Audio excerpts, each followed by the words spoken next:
That's funny. All right, so here's the deal. If you've missed out a little bit, we've been here, went through August with our Explain series, and we're here with, and this was part of our plan as far as trying to get us back inside, do some things inside for the month of September if we can. Plus it's hot and bugs and all that kind of good stuff. So if you've missed out, you weren't here last week, if you haven't been able to follow along, these are on YouTube. It's on our social media. Some of you don't know that we have those, so go look us up. MPFBC students, you can go look us up on YouTube. These same videos are why we teach these for people that can't meet with us sometimes, or COVID and all that weird stuff. So wherever you fall on the spectrum for that. Last week, we talked about the fact that Jesus didn't come to give us more laws. He came ultimately to make us free people. So in essence, we need to talk about what that actually means to be free people. So let me give you a little bit of a breather right off the bat. The Galatians didn't really understand it either. What it truly meant to walk in your newfound freedom that Christ gives you is how we discover and how we live the rest of our life. Because we know that Christ died once and once for all of those that would accept him and accept what he's done. But you ultimately, especially if you're like me and you grew up in the church, you get saved at a young age and you think, hey, I got all the rest of my life, what am I supposed to do here? You ultimately get a chance to live for him. That's your purpose in life, to bring him glory. It isn't about getting the most money, getting the most fame, getting the most athletic biggest contract. It's all about bringing Christ glory with our lives. Let me ask you a question. This week is free people. I want to get this right. Free people live for him and not them. So we've got to basically define who them are in the bottom line for week 2. Here's what was happening in Galatia. Here's what was happening in that time frame. Paul writes a letter from prison to a group that he had a big time relationship with. If you guys were a brand new church, picture that for a second. You had a leader come in. He ultimately led you guys to start a new church. And this happens a lot, actually. In Mountain Park, whether you know this or not, is in the process of helping 2 new churches get planted this next year. There's going to be a deaf church get planted here through Mountain Park, which is great to reach the deaf people group. It's one of the biggest people groups that's unreached, believe it or not, in the state of Georgia and actually in the United States. And then there's also a church plant here that meets on Sundays that is a Hispanic-speaking. Iglesia is our other church plant. So Paul does that. He goes from town to town. He starts new churches, all that kind of good stuff. As he leaves, the new teachers start teaching the older ways. Yes, Christ came to die for all. You must accept Christ for what he's done for you, but you guys also need to go back into the Old Testament and still get circumcised. And Paul can't believe it. It's like when you were growing up and you build the world's tallest Lego tower. Drew, you follow me? Tall Lego tower. I know you did this as a kid. Maybe you did this last week. How would you feel if you built this ginormous, awesome Lego tower and Alyssa just comes by and slaps it down? Right? It doesn't have to be a tower. Say you bought the Millennium Falcon. That would be the coolest thing ever. Lego, you get to the last piece. Someone just kicks it over. Right?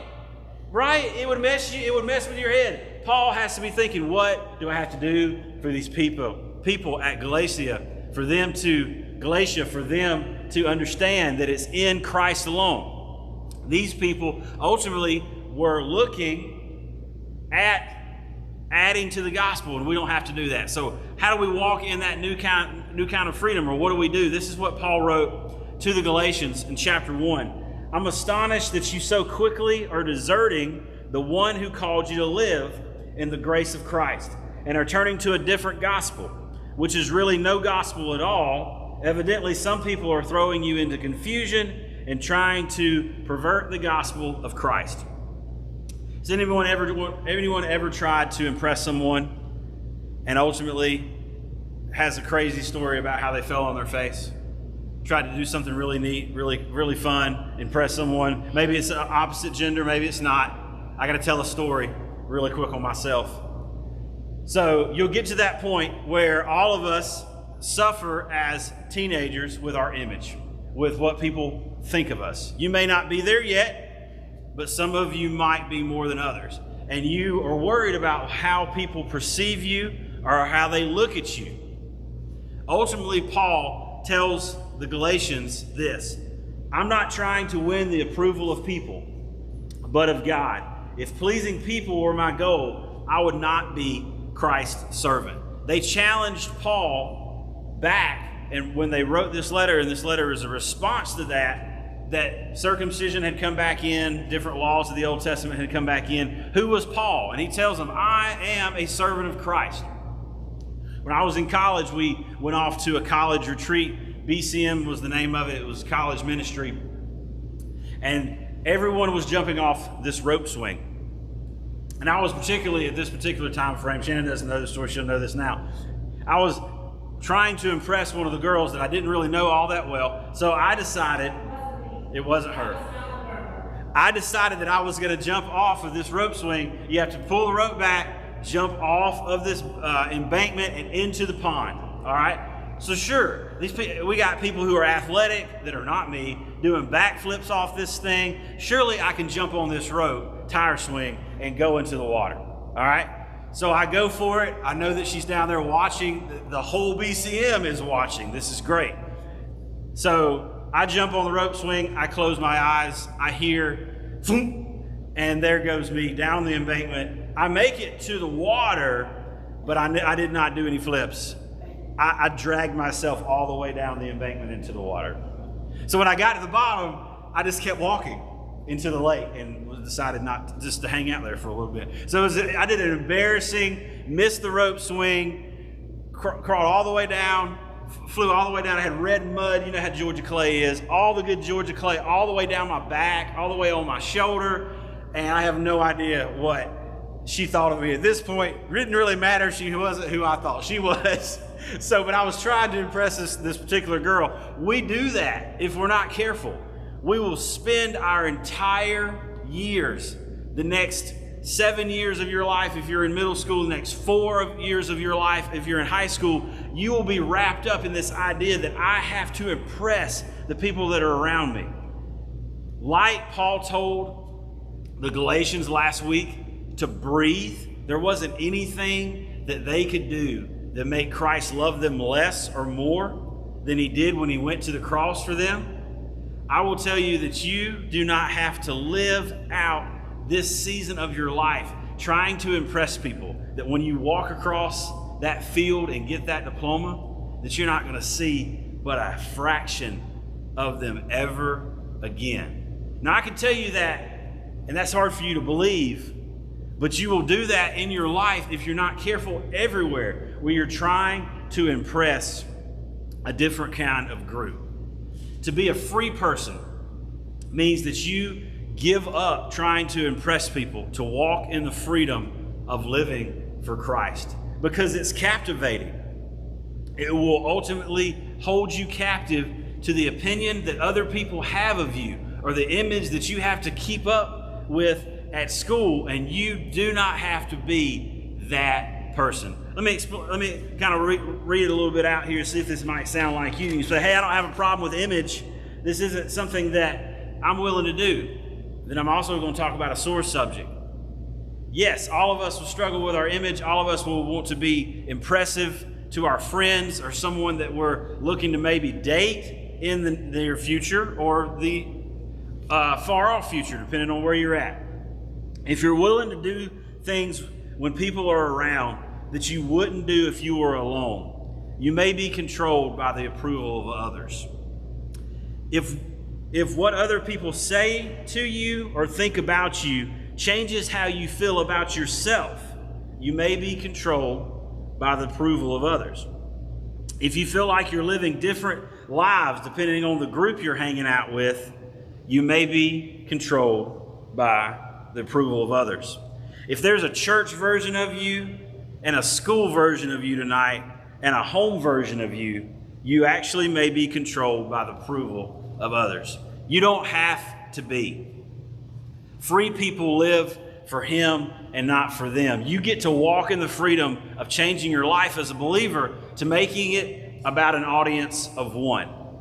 And if you can get to that point where you truly can put off all of the rest of the junk like the Galatians were trying to add to salvation, and truly know you can walk not only tonight in the freedom that Christ died once for the rest of your sin, for the rest of your life, He also died because He approves of you tonight more than anybody else. And if Christ approves of you in the shape that you are now, even in your sinful state, but when He sees you, all He sees is love. And realistically, it also says all He sees is blood that He's bought you back from your sin. His blood for you, His life for you. If Christ approves of you, why would we live in the captive ways of only being concerned about what our friends think at school? What happens if it isn't just our friends? Paul talked about this too. This is Galatians 6. Pay careful attention to your own work, for then you will get the satisfaction of a job well done, and you won't need to compare yourself to anyone else, for we are responsible for our own conduct. Before we end tonight, I want to touch on a personal subject. Hit me right between the eyes Tuesday as I'm looking through this after a holiday. What if that one person isn't your friend at school that you're trying to win approval of? What if that one person is a family member? That's a good thing, right? We want our parents, our siblings to not only like us, but approve of what we've done. I can tell you this, my dad went to be with the Lord in 2017, and he was the kind of coach that you never could do enough on the ball field. And I could go 3 for 4, 2 doubles, homer, be batting 750 for that particular day in baseball, and I would have struck out once. And when I got home or in the dugout, that's what I got to hear, because my dad was all about perfection. So I took that image of a perfecting dad, of never being good enough, and I carried that into my walk with Christ. And I don't want the same for you. Hopefully you come from a good home. Maybe you don't. But even in that approval, Paul is saying the responsibility for your life lies with you. You do you. It isn't a YOLO of you do whatever you want, but you do you. You have a God who cares about you, that approves of you 24/7. He approves of you and He loves you even when He knows that you're sinning right at that moment. He still loves you and He still approves of you. And if you've got a God like that, we don't have to add to the gospel, and we live for Him and not the thems of the world. The true approval gives you freedom to be free people tonight, because you're not trying to constantly win an approval that maybe you'll never get from some people at school. Or maybe, unfortunately, you may not even get it at home. I hate that if that's where you come from. You got a God that loves you in spite of that tonight. Who will you live for? To walk in freedom, to be free people tonight. To me, that's very, very a timely message for me to think through some things that are going on in my own relationship with family members right now. But it's still even more timely for us to go back, and when we have those days where we feel like we're giving in and we care more about what others think, we should know that God's opinion of us and approval of us will never change. And He proved it at the cross. Let me pray for you.